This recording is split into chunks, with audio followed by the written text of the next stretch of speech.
að bjóða mér að koma og ég hef alltaf, frá því ég byrjaði að vinna á Hljómsveit kirkjunnar, þá svona eitt af því aðalsmerkjum fyrir mér að það er að eiga samstarf við aðra svona aðstoð við þá sem búa við fátækt. Því þetta, og mín trú er alltaf verið að þegar við erum saman að gera það mjög betur heldur en hver í sínu lagi.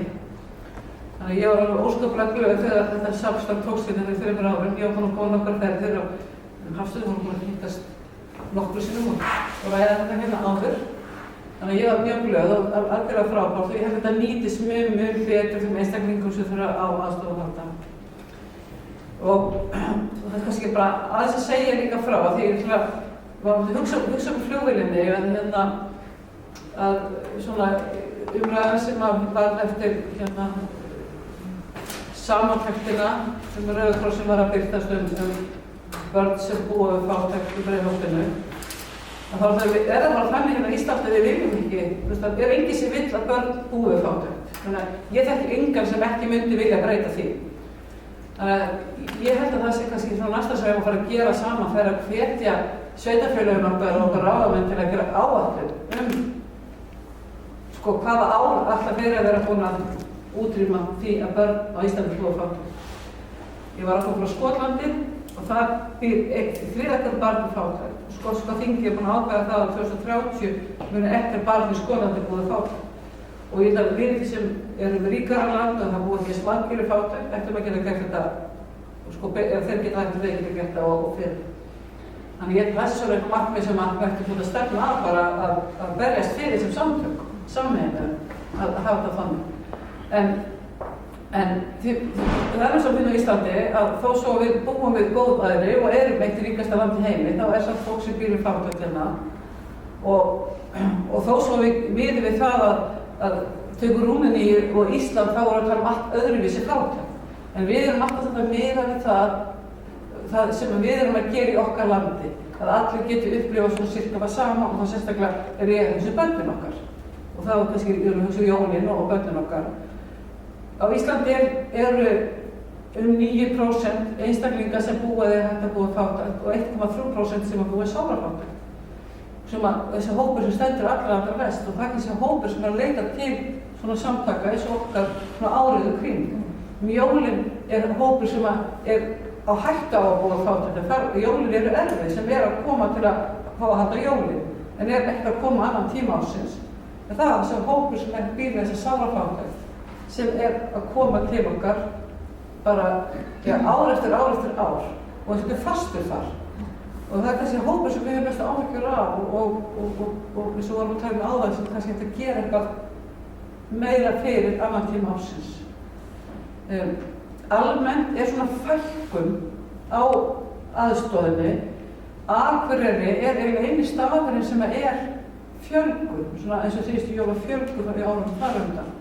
Og það er kannski að þeir eru svo ungu menn sem við vorum að tala og það er þeir sem kannski þeim fjölgaði. Og sem Birna var að segja mér, það hefur verið langtíma atvinnulausir hjá ungum mönnum, það hefur verið neysla. Það er ástæða fyrir öllu af hverju þeir eru þá að koma. Og það er kannski eitthvað sem við þurfum kannski bara vinna betri skýrslu og svona tölfræði undanfarna ára frá því við byrjum og hafa bara fund með Akureyrar bæ.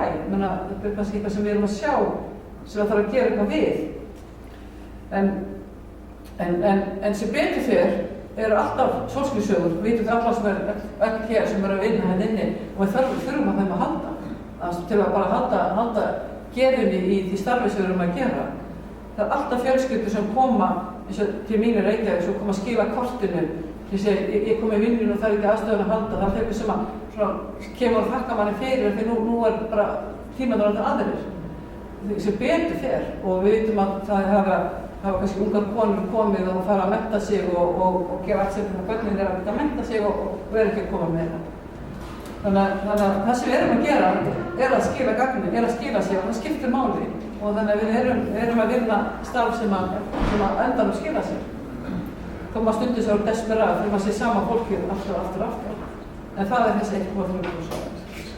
Þannig að bara almennt myndi ég segja, ástandið í samfélaginu það fer batnandi, en það er alltaf hópur, við eigum að vera hóp, 1,3% sem býr þess að sáru fólk. Og þá erum við að tala um fólk sem að á ekki, það er eitthvað svona 4 hluti sem að spyrja við eigum ekki fyrir kannski reikningu, ekki fyrir mat, heitu mat á hverjum degi, þið geta ekki farið í frí viku, frí með fjölskyldinu sinni, ef ísskápur er bilað, eða ekki fyrir viðgerð. Það er eitthvað svona 4 þættir sem þeir svara í svona spurningum og þeir eiga ekki fyrir því, þá býr fólk við sárafátækt. Það er hærri prósent, það er hérna komið 7-8% sem svara 3% og svo eru þó nokkur sem svara 2 og eiga þá hættu á. En við viljum náttúrulega enginn búið þarna, eða búið við sárafátækt. Við viljum náttúrulega að það sem er að vera að borga fólki sé það mannsæmandi laun, að þú getur haft í þig og á og leyftir það að ég segi að vera þátttakandi í samfélaginu okkar og það er til dæmis barnasýning hjá Leikfélagi Akureyrar að þú getur farið með börnum. Ég er ekki að segja það að fólk þurfa til útlanda á hverju ári eða að veita sér af.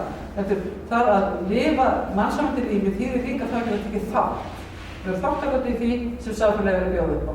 Og það er kannski það sem við erum alltaf að benda á og viljum berast fyrir. En ég ætla ekki að segja meira, bara ég fagna þessu samstarfi alveg sérstaklega og bara mjög glöð að koma hérna og skrifa undir aftur því að ég held að við erum að vinna miklu betur saman, við höldum betur utan með hóp, þannig að við gerum betur saman hendur í síðan og bara takk fyrir mig. Takk svo leiðis.